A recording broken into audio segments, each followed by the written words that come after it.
ये तस्वीर आज सभी देख रहे हैं, याद कर रहे हैं। रक्षा मंत्री रहे और उस वक्त फाइटर जेट में उनकी जो ये तस्वीर है, वीडियो है, ये पुरानी तस्वीरें हम आपको दिखा रहे हैं।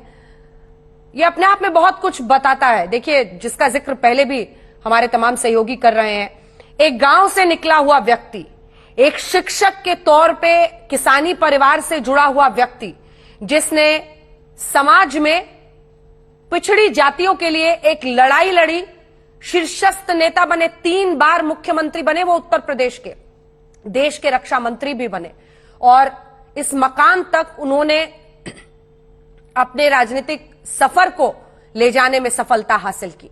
आज ये वीडियो बहुत कुछ बताता है। हिंदुस्तान में लोकतंत्र की उस ताकत की पूरी कहानी है ये, जिसमें एक गांव का व्यक्ति भी पिछड़ी जातियों की लड़ाई लड़ता लड़ता सत्ता के शीर्ष गलियारों तक पहुंचता है। बतौर रक्षा मंत्री उनका ये वीडियो आज सभी के देखने लायक है। अपनी बात पूरी कीजिए अशोक।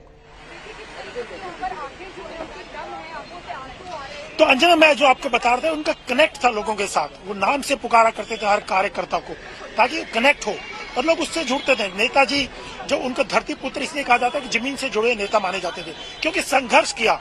एक गांव से आकर के किसान परिवार में पैदा हुए, फिर पहलवानी की, टीचर के तौर पर काम किया, फिर वो 1967 में पहली बार विधायक बने और 8 बार विधायक रहे अंजना।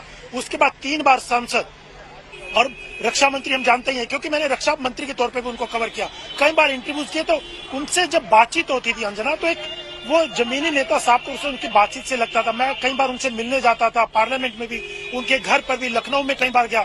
तो जब लोग उनसे मिलते थे तो लोगों को लगता था कि ये अपना आदमी है, अपना एक नेता के तौर पे नहीं, एक अपना संरक्षक के तौर पे लोग मानते थे उनको कि हमारा गार्जियन है। एक पब्लिक का कनेक्ट ऐसा था मुलायम सिंह के साथ। और दूसरी खास बात ये थी अंजना उनकी कि बहुत सिंपल जिया उन्होंने, सिंपल उनकी लाइफ थी। कोई ऐब नहीं था जिंदगी भर, कोई उनके शौक नहीं थे। जमीनी नेता के तौर पे इसलिए माने जाते थे कि जिस पृष्ठभूमि से वो आए थे उसी पृष्ठभूमि को आगे भी कैरी किया।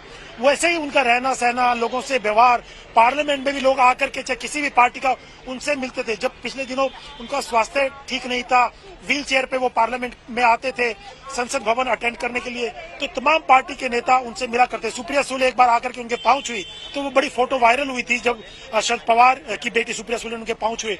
ऐसे बहुत सारे नेताओं की अगर बात की जाए, चाहे किसी भी बीजेपी के नेता हो, चाहे वो कांग्रेस के नेता हो या दूसरी पार्टी के, सबके साथ कनेक्ट बहुत अच्छा था अंजना उनका। और मुलायम सिंह ने हमेशा से सामाजिक न्याय की लड़ाई लड़ते रहे। लोहिया या जेपी आंदोलन से वो जुड़े रहे। उनका एक लोहियावादी रहे हमेशा। समाजवाद 1992 में उन्होंने समाजवादी पार्टी की स्थापना की और उससे पहले लगातार वो सामाजिक न्याय के लिए उत्तर प्रदेश में लड़ते रहे। बिल्कुल, मैं लौट रही हूँ आपके पास। संतोष हमारे साथ जुड़े हुए हैं दफ्तर से, लखनऊ में समाजवादी पार्टी दफ्तर से। संतोष, कुछ लोग दिख रहे हैं वहां पर पहुंचते हुए? देखिए, बिल्कुल हमारे साथ, मैं समाजवादी पार्टी के दफ्तर के बाहर हूं और हमारे साथ नीरज यादव हैं। नीरज यादव की खासियत बताऊं कि वो जो समाजवादी पार्टी जिस लखनऊ में, जिस इलाके में है, वो यहाँ के कॉर्पोरेटर हैं और 15 साल से कॉर्पोरेटर रहे हैं और समाजवादी पार्टी के कोटे से ही कॉर्पोरेटर रहे हैं। नीरज यहाँ पहुंचे हैं। नीरज, आज आपके नेता का दिवंगत हो गए हैं, कितनी बड़ी क्षति, कितने बड़ा नुकसान समाजवादी पार्टी को? नेताजी के जाने के बाद बहुत ज्यादा कष्ट हम लोग को है, बहुत ज्यादा क्षतिग्रस्त हो गई। और हम लोग नेता थे और जमीनी स्तर पर हम लोग को ऊर्जा देते थे और बहुत हम लोग को अंदर दुख है।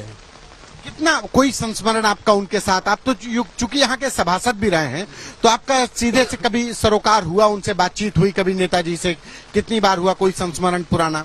कई बार मुलाकात हुई, ऊर्जा देते थे कि आप लोग जाइए, आगे बढ़े, आगे बढ़े, आगे बढ़े, जाके अगली जिसम ले जाके आगे बढ़े जाके। जी, हमारे साथ एक महिला कार्यकर्ता भी है समाजवादी पार्टी की। आप भी इस बारिश में आई हैं अपने नेता के दिवंगत होने की बात को सुनकर के। कभी नेताजी से मुलाकात हुई आपकी, तो क्या बोलते थे? नेताजी से बहुत दफा मुलाकात हुई और मैं भी इसी वार्ड में रहती हूँ, लता जायसवाल मेरा नाम है, मैं भी विक्रमादित्य वार्ड से हूँ। लेकिन नेताजी से कई जो मुलाकात हुई, वो यही शिक्षा देते थे कि तुम लोग मेहनत करो और मेहनत करके अपनी ताकत बना करके तुम लोग हद से ज्यादा लोगों का दिल जीतो और अपनी पार्टी बनाओ।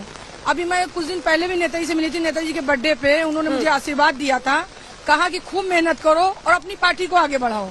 वो हर पार्टी को लेकर उनकी एक सोच थी, समाजवाद को लेकर उनकी एक नियत थी और इसी के साथ वो आगे बढ़े, एक सादगी उनके व्यक्तित्व में। कुमार विश्वास हमारे साथ जुड़ रहे हैं इस वक्त।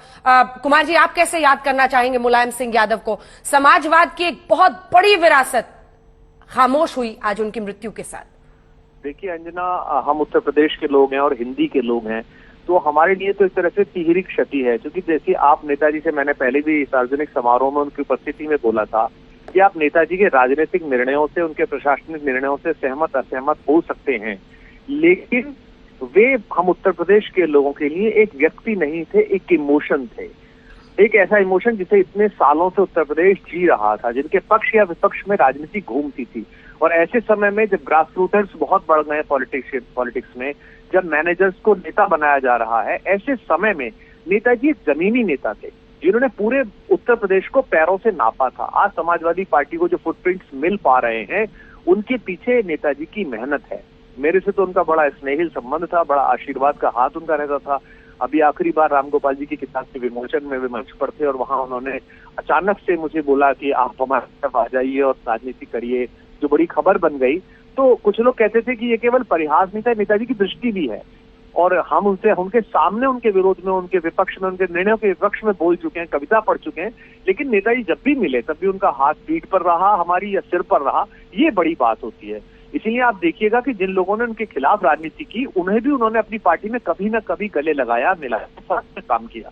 तो ऐसा व्यक्ति जो समावेशी राजनीति का व्यक्ति हो और जिसे जनता की और जन सरोकारों की बहुत समझ हो, वो भारतीय राजनीति में दुर्लभ है। 82 वर्ष की आयु कोई ऐसी नहीं होती। हम सभी चाहते थे वे और समय अभी भारत की राजनीति को अपना अनुभव दें। प्रधानमंत्री जी भी उनके बहुत प्रशंसक और बहुत चिंतित उनके स्वास्थ्य को लेकर रहे हैं, हम सबने देखा है। तो मैं उनको श्रद्धांजलि भी देता हूँ और अनगिनत संस्मरण मेरी आंखों के आगे उनके साथ जो समय बिताया है वो तैर रहे हैं।